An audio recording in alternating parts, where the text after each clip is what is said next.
Здравствуйте, дорогие зрители! Добро пожаловать на мой канал! Сегодня я покажу вам торт, от которого просто невозможно оторваться. Ни грамма муки, никакой выпечки, а только нежность и летний вкус. И все это всего лишь за 15 минут вашего активного участия. Подготовим все необходимые ингредиенты. Вы можете использовать абсолютно любые ягоды или фрукты, которые вам нравятся. Понадобится 600 граммов. Можно использовать клубнику, персики, абрикосы, бананы. Можно миксовать фрукты и ягоды, как вам нравится. Также хорошо подойдут консервированные персики или ананасы. А вот свежие ананасы или киви лучше не добавлять. Они содержат ферменты. Бромелайн в ананасе и актинидин в киви. Эти ферменты мешают желированию, разрушая белок желатина. Из-за этого десерт может не застыть. Я буду использовать 350 граммов свежей малины и 250 граммов замороженной черной смородины. Смородине нужно дать полностью растаять и откинуть ее на сито, чтобы стекла выделившаяся жидкость, а затем ее нужно просушить на бумажном полотенце.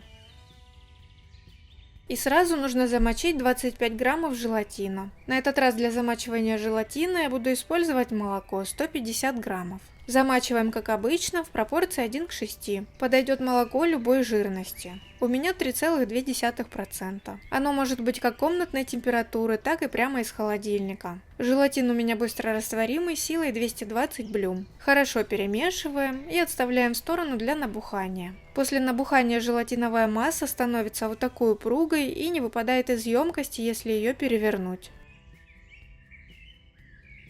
И сразу же заранее нужно подготовить раздвижное кольцо, установленное в диаметре 16 см. Донышко кольца затягиваем фольгой и очень хорошо проходимся пальцами по стыку фольги и кольца. Хорошо тщательно запечатываем, чтобы у нас нигде ничего не вытекло. Внутри нужно проложить ацетатную пленку или просто смазать бортики кольца растительным маслом без запаха. Подготовленное кольцо сразу устанавливаем на ровную доску и убираем пока в сторону. Займемся остальными ингредиентами. В глубокой емкости соединяем 300 граммов творога, идеальная жирность 5-9%. 450 граммов сметаны жирностью 15-20%. Ее можно заменить густым греческим йогуртом. 200 граммов сахара. Количество сахара регулируйте в зависимости от сладости или кислотности ягод, которые вы используете. Добавляем ванильную пасту 1 чайную ложку. И теперь все тщательно пробиваем погружным блендером до получения однородной массы.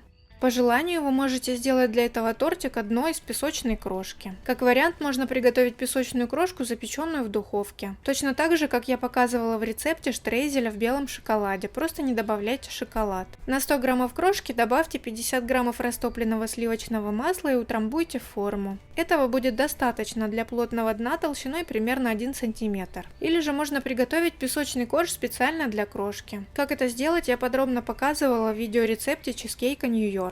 Ссылки на все эти рецепты я оставила в описании. И вот такая масса получилась в результате.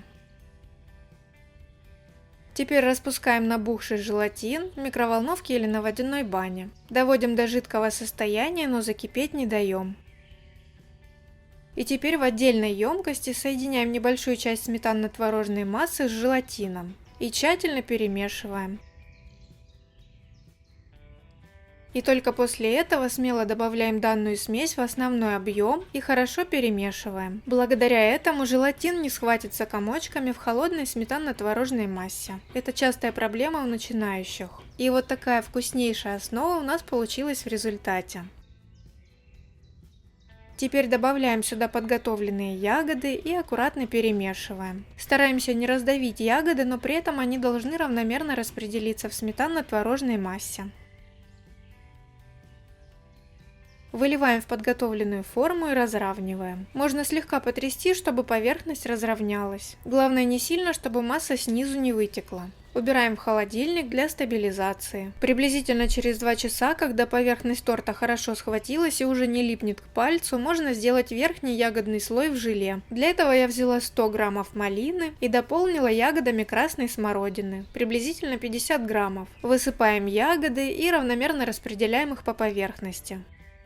И теперь самый волшебный момент – желе. У меня желе с ароматом брусники и малины. Можно использовать любое готовое желе, красное или прозрачное. При желании его можно приготовить самостоятельно из желатина. Подробности приготовления и пропорции я прописала под видео. На мой торт диаметром 16 см ушло 2 пакетика готового желе. По 50 граммов сухой смеси каждый. Каждый пакетик я развожу в 100 мл кипятка. Это на 30% меньше воды, чем рекомендует производитель, чтобы желе получилось более плотным и лучше держало ягоды. После растворения обязательно остужаем желе до теплого состояния и только потом заливаем. Заливаем аккуратно по центру тонкой струйкой, чтобы ягоды не сдвинулись. Сначала заливаем немного желе, около трети, и убираем в холодильник на 10-15 минут. Это нужно для того, чтобы ягоды не всплывали. И только потом добавляем оставшуюся часть. Так все ягодки остаются на своих местах, а желе равномерно заполнит все пустоты. Убираем торт в холодильник до полного застывания. Общее время стабилизации торта минимум 6-8 часов.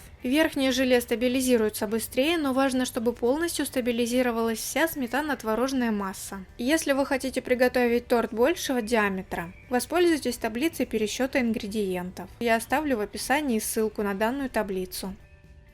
И в результате получается вот такая ягодная нежность в творожно-сметанном облаке. Обязательно попробуйте. Напишите в комментариях, какие рецепты вы хотели бы увидеть на канале. И самый популярный комментарий я обязательно воплощу в одном из следующих выпусков. Так что смело предлагайте свои идеи и лайкайте понравившиеся варианты. Возможно, именно ваш выбор станет темой нового видео. Ну а сегодня на этом все. Готовьте с удовольствием и до новых вкусных рецептов!